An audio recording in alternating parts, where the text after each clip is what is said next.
কিশোরগঞ্জের ঐতিহ্যবাহী পাগলা মসজিদের দানবাক্সে 4.5 মাসে জমা হয়েছে 32 বস্তা টাকা। এছাড়াও রয়েছে বিপুল বৈদেশিক মুদ্রা, স্বর্ণ ও রূপার অলংকার।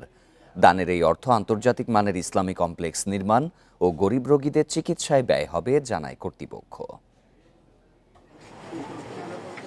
মসজিদের লোহার দান সিন্দুক খুলতেই ছোট বড় নোটের ছড়াছড়ি। 4.5 মাস পর শনিবার সকালে খোলা হয় 13টি দান বাক্স।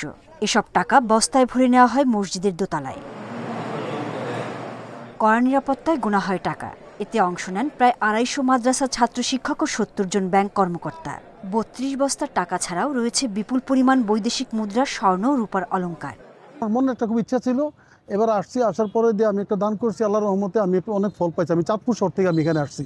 এই মসজিদ আমার এক জোড়া কবুতর মানত করা ছিল, আজকে দিছি, মনের আশা পূর্ণ হয়েছে। এর জন্য প্রায় কোটি টাকা জমা হয় আর কি, স্বর্ণ অলংকার, টাকা পয়সা।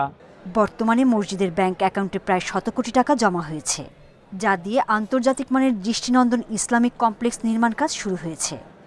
মূলত আমরা আমাদের কিশোরগঞ্জে যারা জটিল দুরারোগ্য রোগে আক্রান্ত আছেন তাদের চিকিৎসার জন্য এর একটি লভ্যাংশ ব্যয় হয়।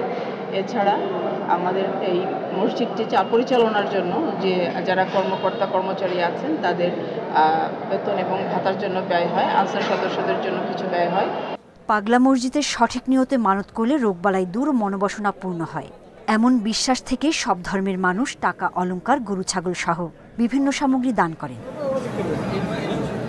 Independent news.